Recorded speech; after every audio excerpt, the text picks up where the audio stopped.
François Bon, tiers livre, atelier d'écriture, un cycle qui s'appelle Le double voyage.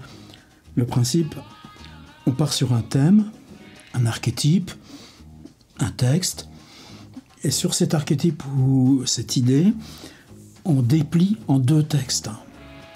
Un qui sera basé sur une expérience réelle, une expérience faite, ce qui ne veut pas dire qu'on n'a simplement qu'à la collecter, il faut que l'écriture aille la créer à partir de souvenirs ou de mémoires partielles, lacunaires, lointaines. Et puis, la même idée, le même thème, mais en construisant un voyage imaginaire, un voyage dans son propre imaginaire, un voyage dans son désir de voyage. Et bien sûr, qu'on va pouvoir documenter, appuyer sur de l'enquête, de l'Internet. Et vous voyez que les deux, c'est une sorte de distension où finalement, c'est la même volonté d'écrire sur un ailleurs, mais qui en distendant cette expérience faite, mais où c'est l'écriture qui va aller faire surgir les images. Et puis de l'autre côté, l'expérience rêvée, mais où l'enquête réelle va nourrir et créer des repères, on a une distension très symétrique, et là, on crée notre parcours. Et ça, c'est vraiment la tentative que je souhaite qu'on établisse tout au long de ce cycle, c'est chaque dimanche une proposition, mais dans la semaine, travailler sur deux textes basés sur ces mêmes principes, que vous les publiez dans le blog sur un seul article. Et à ce moment-là, c'est la mise en page ou peut-être juste une alternance de paragraphes, qu'on la repère, que vous, auteur, la repériez, ou que ce soit notre tâche à nous, de lecteurs, de restituer. Tout est ouvert. Ou bien, deux voyages, et simplement, si sur le blog vous publiez deux voyages, et puis que chaque semaine vous y ajoutez avec une mise à jour, eh bien, que nous, on ne puisse pas reconnaître lequel est réel, lequel est imaginaire. Plein de bouquins, et quand j'ai beaucoup de livres comme ça, c'est qu'il y a du flou au départ. Mais ce flou, on peut le renverser positivement. On va définir un territoire. Ce territoire, on va lui mettre des petits repères. Et moi, je vais juste vous donner ces repères. Il y aura deux appuis d'écriture. Il y aura un autre fragment là, de Jacques Abeille à télécharger. Vous aurez donc la possibilité de déployer sur votre propre espace de travail, que ce soit un écran, que ce soit une table, eh bien, un petit extrait de Georges Perec, Espace d'espace, mais qui ne résout pas la proposition que je vais vous faire. Un extrait de ce fantastique livre de Daniel Colobert, maintenant devenu classique. Ce sera appris à dire un, mais ça ne résout pas complètement notre question. Et puis un extrait de Jacques Abeille, grand auteur de l'imaginaire. On y va. Alors le thème. Le thème pour moi, quand je pense récit de voyage, je pense à l'arrivée dans la ville. Prenez même le château. Une route en courbe, un pont, de l'autre côté une auberge allumée, et celui qui se révélera être l'arpenteur, ou prendre le rôle de l'arpenteur, franchit le pont, s'adresse à l'auberge.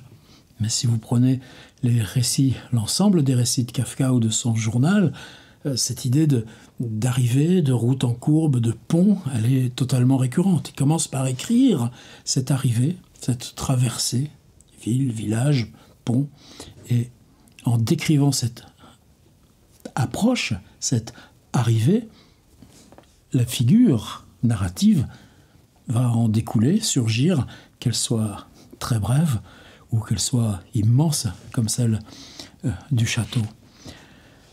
Thème de l'arrivée dans la ville parce que, à travailler sur ma propre mémoire, c'est ce dont je me souviens. Quand tu descends en avion, quand tu approches en train, quand tu fais le chemin en voiture, ce que tu prends d'une ville depuis son extérieur, depuis cette frontière, depuis là où il n'y a rien jusqu'à là où, ça y est, on s'arrête, on y est. Quels que soient les modes d'approche et les modes matériels de transport, ce temps qui est un temps d'avant la ville encore, qui est un temps avant l'expérience, qui est un temps de perception, il est surmultiplié. Il est surmultiplié dans les affects, les sensations, les observations, au point que des choses qui, quelques heures, quelques jours après, deviendront beaucoup plus prégnantes ou signeront beaucoup plus l'ailleurs que vous avez rejoint. Ces premières impressions vous sembleront très banales et pourtant elles contiennent tout entier ce dépaysement. Alors justement, j'ai pris le dépaysement. Vous savez probablement c'est bien là justement comme on est vraiment dans le cycle et qu'on approfondisse un petit peu là, nos modes d'approche. La bibliothèque qui nous entoure. Jean-Christophe Bailly, le dépaysement, vous savez, 36 chapitres. Chacun, c'est sur un petit coin, un tout petit timbre-poste, un tout petit fragment du territoire national. Le mot national est là parce que justement, c'est la question.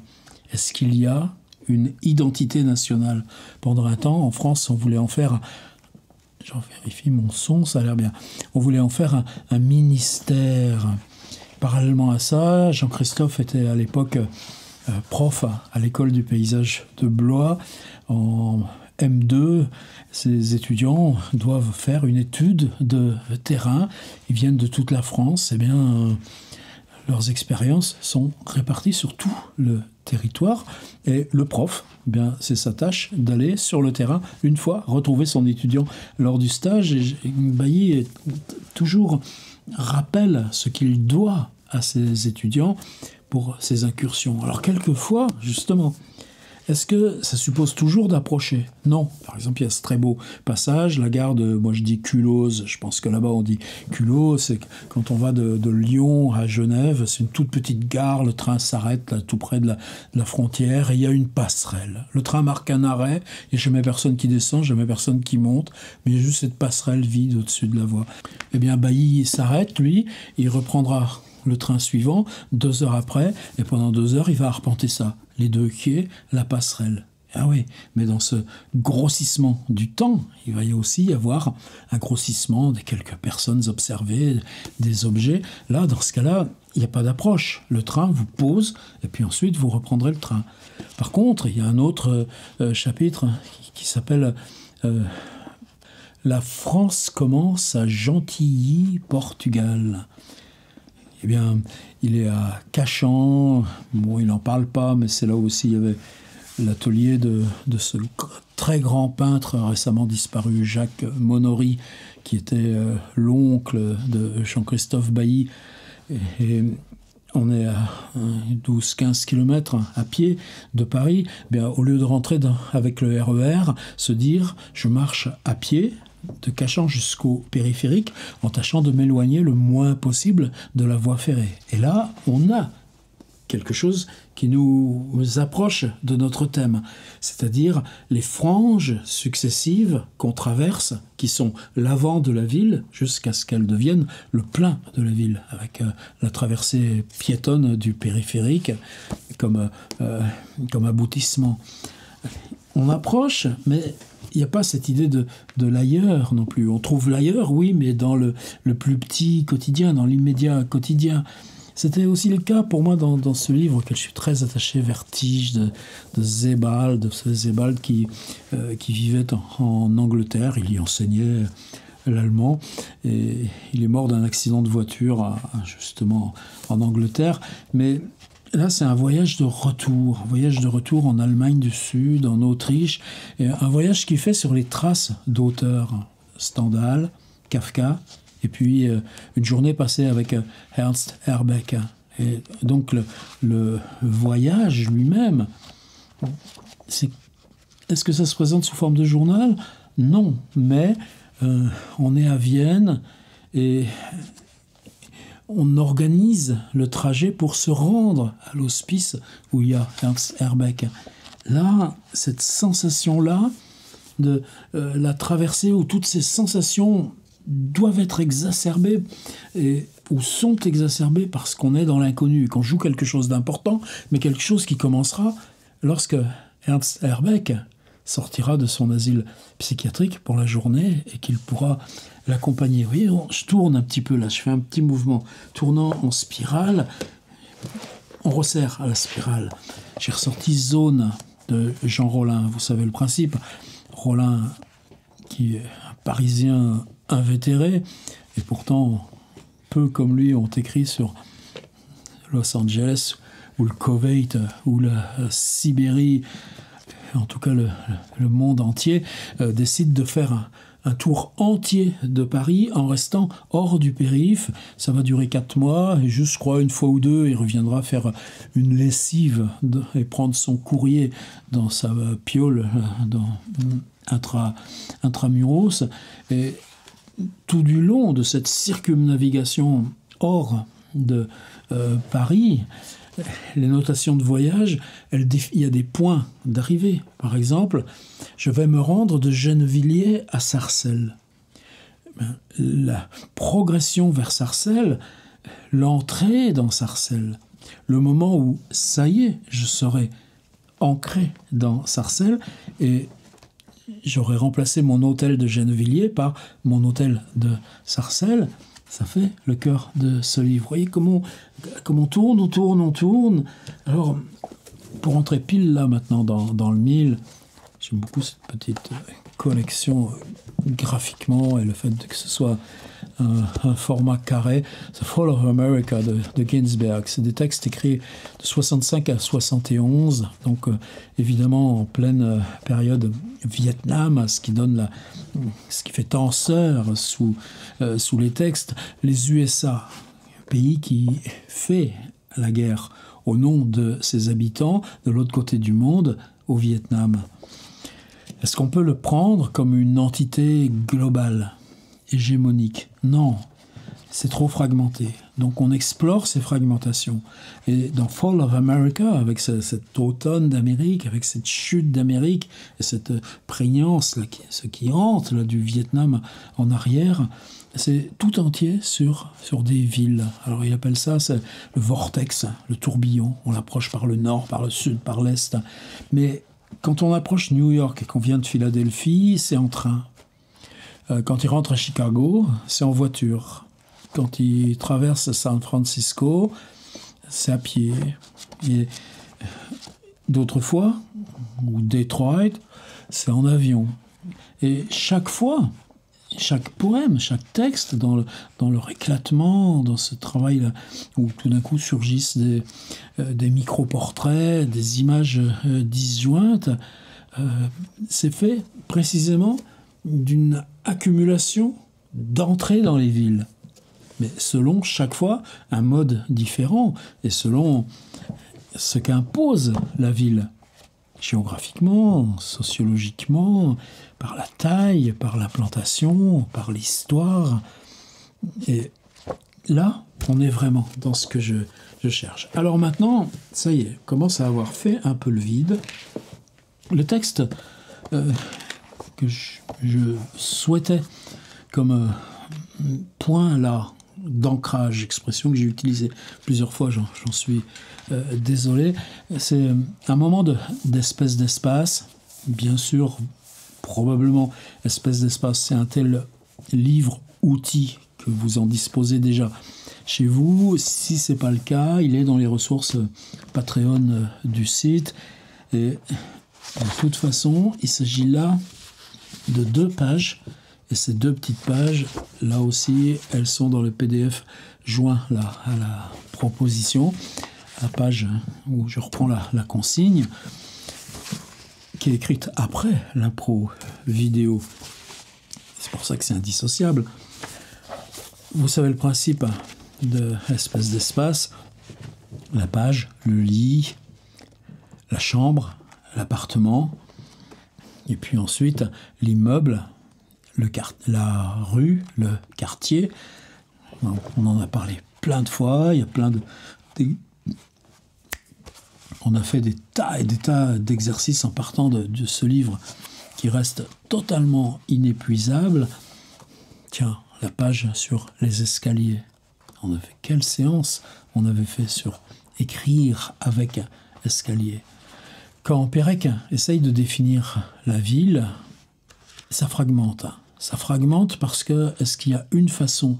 Non, ni normée, ni unifiée. Et alors il fait des oppositions. Il y a 2 pages qui s'intitulent « Ma ville ». Et l'opposition, c'est évidemment « ville étrangère ». Pérec n'était pas un très grand voyageur. Il est allé aux USA, par exemple, juste à la même période. Lui, c'était 69, Julien Gracq en 71. C'est encore, je ne l'ai pas sorti, on ne va pas se noyer, mais Julien Gracq, Lettrine 2, il y a, dans son premier voyage aux USA, la traversée aérienne du Québec, l'atterrissage à Montréal, qui sera juste par un transit, mais il a les yeux qui sont comme ça, au hublot. Qu'est-ce qu'on peut apprendre de Montréal? Si c'est juste l'avion qui descend, se pose, reste 2 heures et repart pour Chicago. Mais qu'est-ce qu'on va découvrir de Chicago? Qu'est-ce qu'ensuite il découvrira de New York? Par exemple, chez Gracq, il y a cette superposition qui est assez intéressante. C'est-à-dire la première arrivée à New York, où évidemment rien ne peut être prévisible. Il y a même une réaction de rejet ou pas de peur, mais en tout cas de méfiance. Et puis, quand il revient 3 semaines plus tard, après être allé à Madison, Wisconsin, je ne sais plus où, New York est presque comme une vieille amie qu'on retrouve. En tout cas, le rapport est totalement différent. Alors Pérec, lui, il s'en tient à ses souvenirs de Londres. Et par contre, ce qui est intéressant, c'est que si vous vous souvenez des chapitres sur Chambre ou des chapitres de W, c'est la période lycée, c'est la période des séjours linguistiques, des correspondantes et des familles d'accueil. Et arrivé à Londres, ce qu'il prend, c'est ça qui est un petit peu ambivalent dans cette page, où je voudrais attraper une idée, mais une idée qui, là, ne coïncide pas complètement à ce qui se passe dans ces 2 pages. Par contre, ces 2 pages, lisez-les sérieusement, vivez avec, prenez le temps là, de voir qu'est-ce que ça saisit en vous là, de réminiscence, de résonance, et il ne faut pas écrire tout de suite. Alors, de quoi il s'agit dans ces 2 pages? On sait aller de la gare ou de l'air terminal à son hôtel. Et que la phrase est d'une banalité extrême. Qu'est-ce que c'est gare ou air terminal qui met en anglais au lieu de dire aéroport? C'est 2 points. Gare, c'est, prenez St. Pancras, totalement à l'intérieur de la ville. Et l'aéroport, en principe, même si Nantes, par exemple, c'est juste au bord et que ça va le rester pour longtemps, c'est un hors la ville. Mais si c'est Tokyo, par exemple, l'aéroport est à 60 km. C'est pas du tout la même chose si vous arrivez à New York, selon que vous arriviez à Newark, juste à côté de la Statue de la Liberté, et puis que vous avez juste l'Hudson à traverser et le tunnel, et ça y est, on est à Manhattan, ou que vous arriviez à JFK, où là, il y a bien 20 km, ou pareil, la Guardia. En tout cas, que le point soit dans la ville, la gare, ou hors la ville, le air terminal, pour rester dans les italiques de Pérec, il y a point de départ et point d'arrivée, l'hôtel. On sait aller à Tokyo, la première fois, on ne sait pas trop. Mais on y arrive quand même. Simplement, on est de ce point où vous êtes jeté, mais a priori dans des éléments qu'on connaît. On sait comment fonctionne une gare, on sait comment fonctionne un aéroport. On doit se rendre à l'hôtel, et de l'hôtel commencera l'appropriation de la ville. Et c'est ce que dit Pérec, c'est que cette toute première traversée, là, même si c'est une navette en train, même si c'est, je pense à celle de Hong Kong, par exemple, tellement fascinante, cette espèce de tuyau transparent là, qui relie sur 12 km l'aéroport, cette espèce de labyrinthe en 3 dimensions qu'est le downtown. Et puis, de toute façon, Hong Kong, ça s'arrête tout de suite, c'est juste toute petite enclave. Mais en tout cas, ce tout petit tuyau transparent qui sert d'ombilic de l'aéroport au downtown, on a là aussi justement ça. Qu'est-ce qui vous reste? Qu'est-ce que c'est les images qui ont gardé un bout de rémanence? Qu'est-ce que sont les odeurs? Qu'est-ce que sont les défilements de lumière? Et je ne veux surtout pas attrapé dans mes propres réminiscences, là, ce qui me donne envie là de travailler là-dessus. Ce qui m'intéresse, c'est ce que dit Perec, c'est qu'on arrive à Londres par le Air Terminal. Eh bien, ce premier trajet dans la ville qu'on ne connaît pas, pour aller jusqu'à son hôtel, les choses les plus banales vont prendre une importance disproportionnée. On est presque ému si on rencontre le bureau d'Air France, presque au bord des larmes si on voit Le Monde dans un kiosque à journaux. Aucun lieu ne se laisse aucun lieu ne se laisse rattacher à un souvenir, à une émotion, à un visage. On repère des salons de thé, des cafétérias, des milk bars, des tavernes. On passe devant une statue. C'est des choses qui, apparemment, quand vous allez approfondir le lendemain la liaison à la ville, ces éléments-là vont être totalement dissous, relégués. Espace neutre, non encore investi, pratiquement sans repère. On ne sait pas combien de temps il faut pour aller d'un endroit à un autre. Du coup, on est toujours terriblement en avance. 2 jours peuvent suffire pour que l'on commence à s'acclimater, le jour où l'on découvre que la statue de Ludwig Spankarfel, le célèbre brasseur, aperçu le premier jour, n'est qu'à 3 minutes de son hôtel, alors qu'on mettait une grande demi-heure à y aller. On commence à prendre possession de la ville. Cela ne veut pas dire qu'on commence à l'habiter. C'est cette transition, ce sas que je veux qu'on explore, et qu'on l'explore par ça, c'est-à-dire la translation du point d'arrivée jusqu'à hôtel ou ce que vous voulez, peu importe, mais ce point, prenez simplement l'idée aussi des lieux où on a dormi de Perec.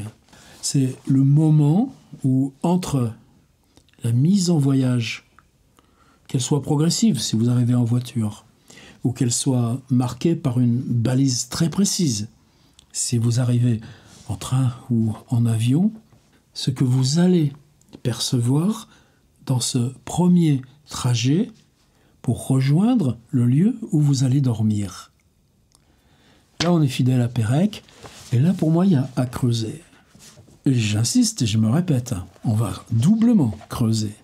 C'est-à-dire, dans le voyage pris à la mémoire, à la réminiscence, la première fois que vous êtes arrivé là et qu'il a fallu vous rendre dans le centre, ou la première fois même où des amis ou chauffeur de l'Institut français est venu vous attendre et vous emmener là de l'aéroport jusqu'à la chambre où vous serez logé.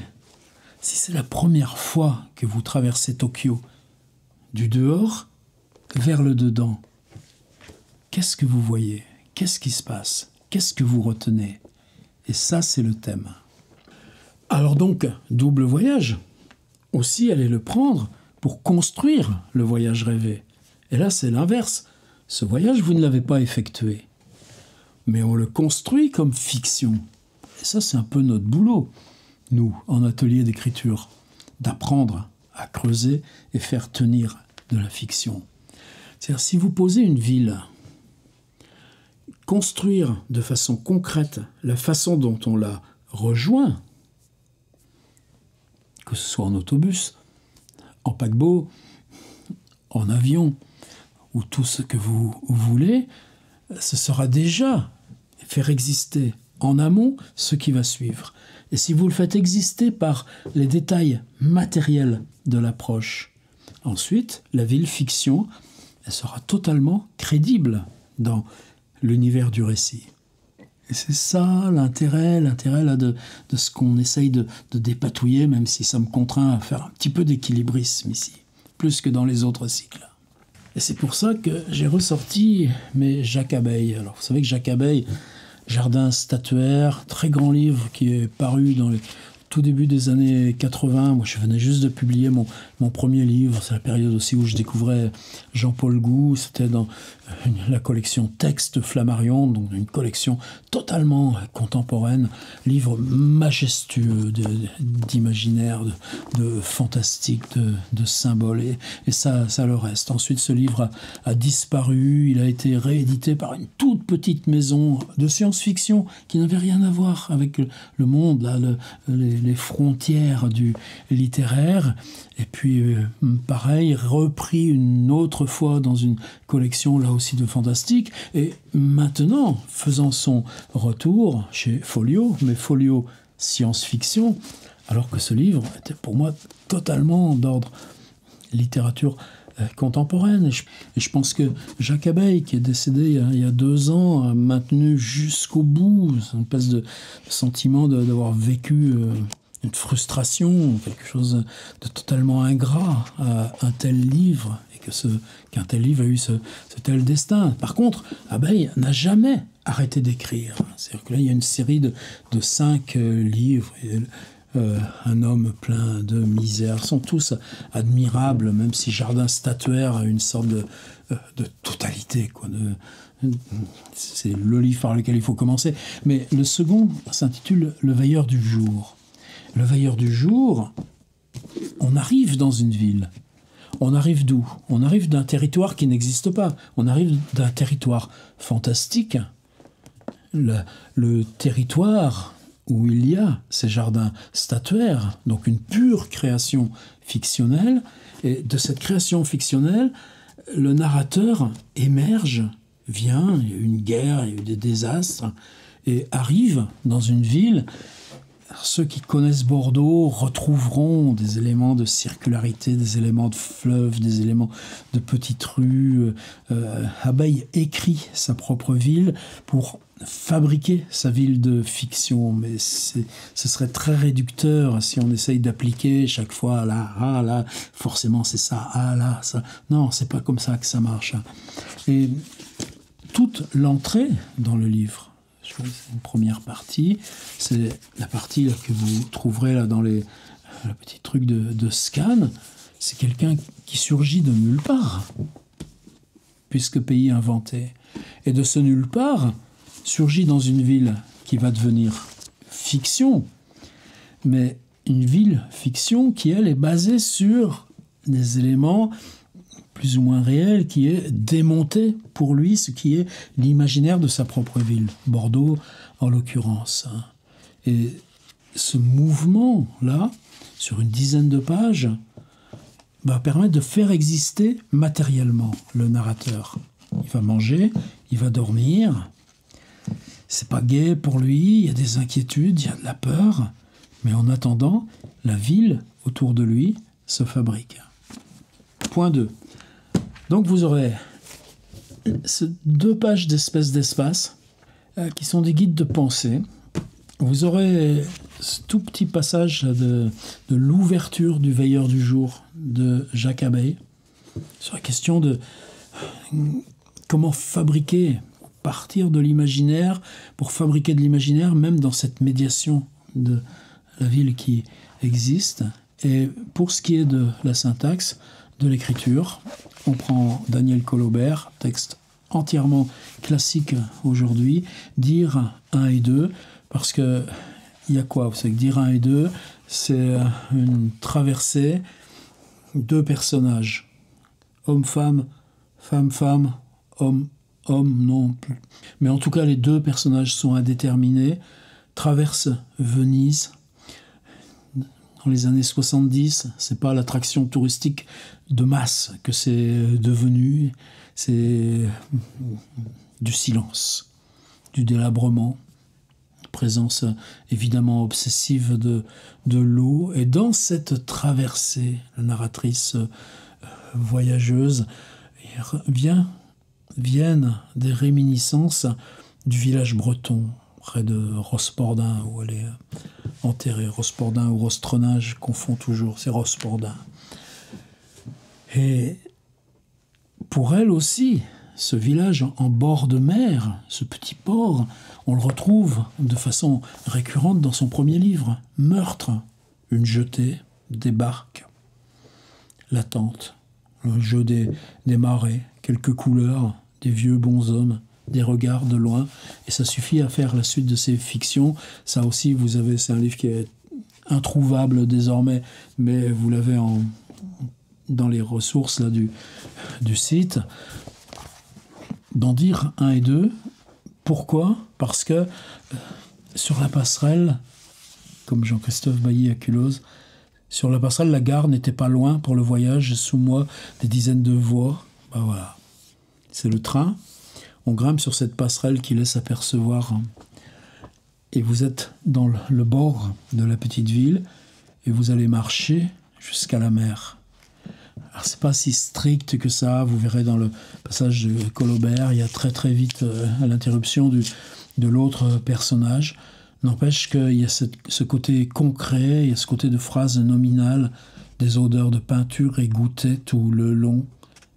Des retraités taillaient les haies qui fermaient leur jardin ou grattaient les grilles le long de la rue. Point. Sourire à peine esquissé. Point. Allant à ta rencontre, parfois je m'y accrochais. Point. Étrange paix à cette heure, ailleurs, celle des grandes villas sur les collines.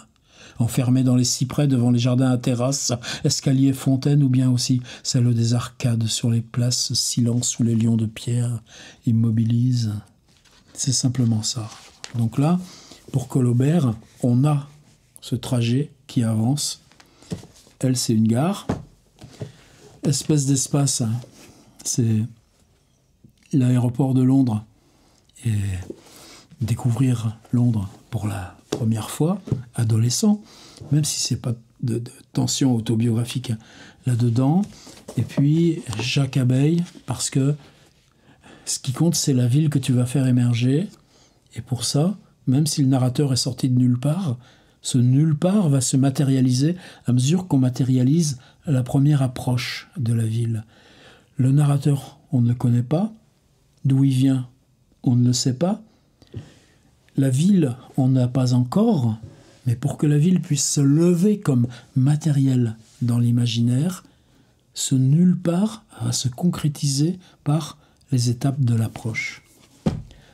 Voilà ce que je voulais vous proposer. Le résumé, je pense que là j'enregistre. Demain matin, je fais la version écrite. Vous commencez par la version écrite. Donc en fait, c'est beaucoup plus simple que tout ce bazar. C'est l'arrivée. À vous de choisir. Voiture, train, avion, bateau, tout ce que vous voulez. Parachute. Mais une fois ce point arrivé, rejoindre le lieu où commencera intérieurement la ville, que vous y dormiez ou pas. Mais l'idée d'y dormir est intéressante. C'est ce premier trajet, c'est cette toute première appréhension de la ville où des éléments qui, a priori, sont tellement banals. Des rocades, des rues. Mais on approche du centre, les architectures se transforment, les lumières sont différentes, des choses qui ne vous intéresseront plus du tout dès lors que vous serez dans l'exploration vraie de la ville, y compris les musées, les conversations, ce que vous avez à y faire. Ce dépaysement, pour reprendre le titre de Bailly, avec ces choses les plus minuscules. Est-ce qu'on peut refabriquer ce trajet dans ce dépaysement, ce premier trajet de l'extérieur jusqu'au point d'où commencera pour vous la ville. Et le contrat sera rempli pour cette semaine.